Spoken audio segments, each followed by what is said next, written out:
How's it going, guys? Kevin back at you with another video. Today's video, we're talking a little bit about knockoffs and China, unfortunately. So it seems that my product, one of my best-selling products, the clipless hood latch for the SCX6 Honcho here, was knocked off. So it was knocked off earlier by actually some people in America and whatnot, but now it's been mass-produced and being sold on AliExpress, eBay, you name it. The interesting thing is it's really not that much cheaper. It's about $5 cheaper than mine, except it's just made with your normal 3D printer PLA material. And from the few people that I've heard bought it online, they said it broke almost instantly. So this is sort of a friendly reminder to buy the original products whenever you can, especially when the price difference is so small. I'll give you guys a little bit of background on why my product holds up compared to the other cheaper alternative.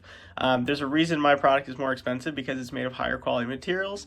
I did actual engineering design to come up with the product to make sure that it can withstand the forces that you're going to put through it. Now, obviously, everything can be broken, as some of you guys will have shown me in the past.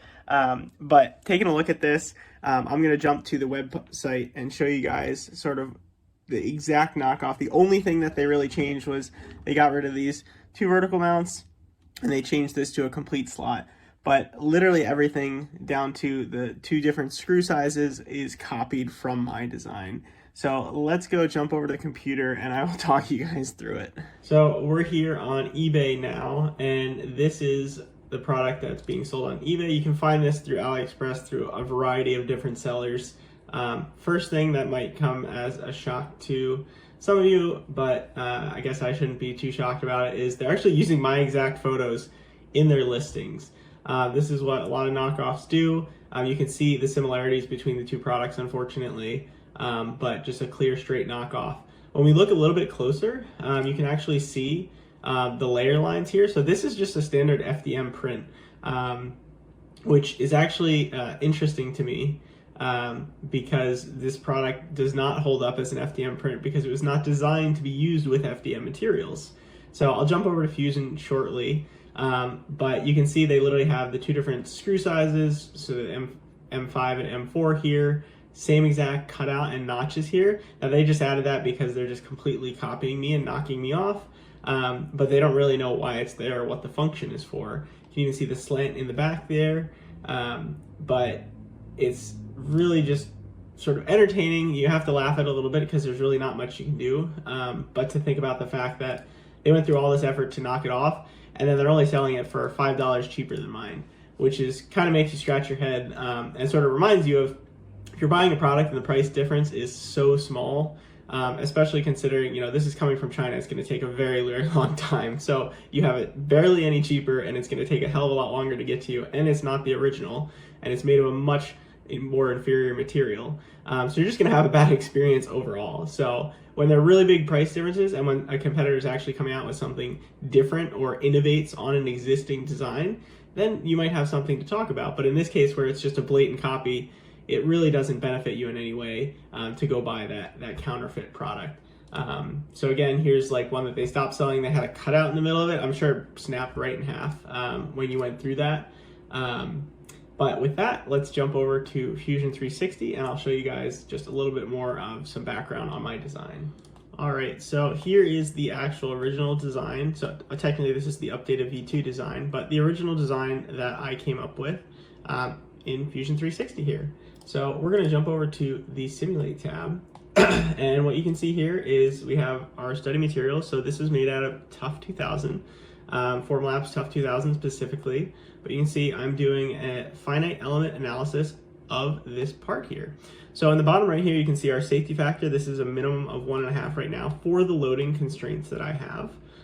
But basically if we go and we take a look here, so let's look at our constraints. So we can see it's fixed all along the inside channel here. So this is where it's actually clamped to the part on the truck. So that is going to be fixed and not able to move. So that's where we're going to constrain it. And then our load, for this case, in this example, I do several depending on the product and where it's going to be. I'm just testing how much vertical force this latch can handle. And there's a lot more to it than just this, but I wanted to show you this as really good example case. So we're basically just loading the underside of the latch, which is where you're going to see the force on the latch preventing the body from opening up.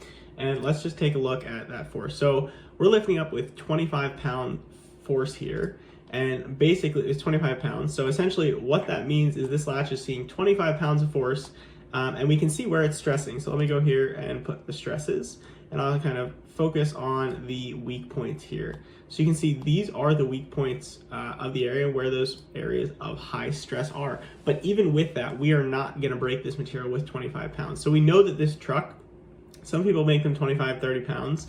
And so we know that this truck may experience that. However, you also have to remember that this setup works in conjunction with a hinge in the back. So typically that 25 pounds or 30 pounds, however heavy your truck is actually gonna be split between the two halves. Unless you go and you just pick up and try to pick up the entire truck just on that latch alone. Now you're never gonna be able to pick up 100% of it on that latch because you're likely gonna be tilting or something else is gonna be happening where it's distributed to that rear hinge. So it will be less than that 25 pounds, but with engineering, you want to make sure that you have a nice safety margin on that product. So 25 pounds felt like the right amount, where if you're splitting that, let's just say 50-50, you got a 30-pound truck, you're looking at 15 pounds. So if we can handle 25 pounds, we know that we're going to be going above and beyond what typically most owners of this truck are going to experience. And then also we want to account for different crashes and things of that nature.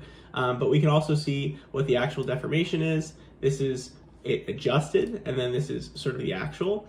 And another thing that might be interesting for you to note is the orientation of this deformation. So if we go to not deformed, you can see it's there.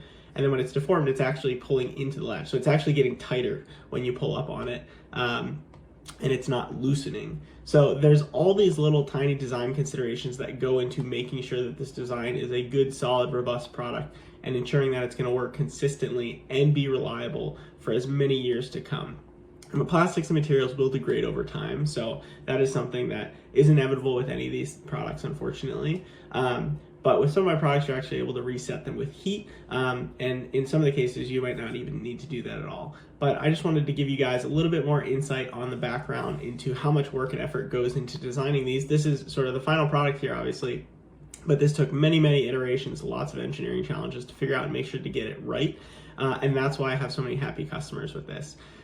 You can buy this on AMain, on my Etsy store, as well as my website. And I really appreciate all the customers who have supported me over the years and continue to support me on projects like this. Helps pay the bills now. This is my full-time job. So I really appreciate you guys continue to do that and not support the knockoffs. Again, I don't want you to have a bad experience. And again, just to reiterate, one of the main reasons I don't sell the files, bar, knockoffs aside, is because this is designed for this Formlabs Tough 2000. This is a $3,500 printer. Now it's a $4,500 printer for the latest printer, plus $200 a liter for the resin. It's very expensive. I know there's very few people out there that have these printers to be able to produce the same part that I'm able to produce. And such, if you go and print this on an FDM printer, as evidenced, it's going to break right away. And I really don't want that to happen. I don't want my customers to have a bad experience. So yes, it does limit it a little bit, but I make sure that the customer has a great experience with the product when they purchase it. So thank you guys so much for checking this out. Feel free to drop any comments, likes, questions down below. I'm always happy to answer them. But this hopefully gives you a little bit of background on some of the work that goes into designing these products, and just a little bit more on, you have to sort of just take it as it is with the knockoffs. They're going to happen. A little bit flattered the fact that I can now say that I've made a good enough product that China felt the need to knock it off and start selling it in mass, which is sort of fun to be able to say, have that in my resume. But thank you guys so much for watching. I will catch you in the next video. See you guys next time.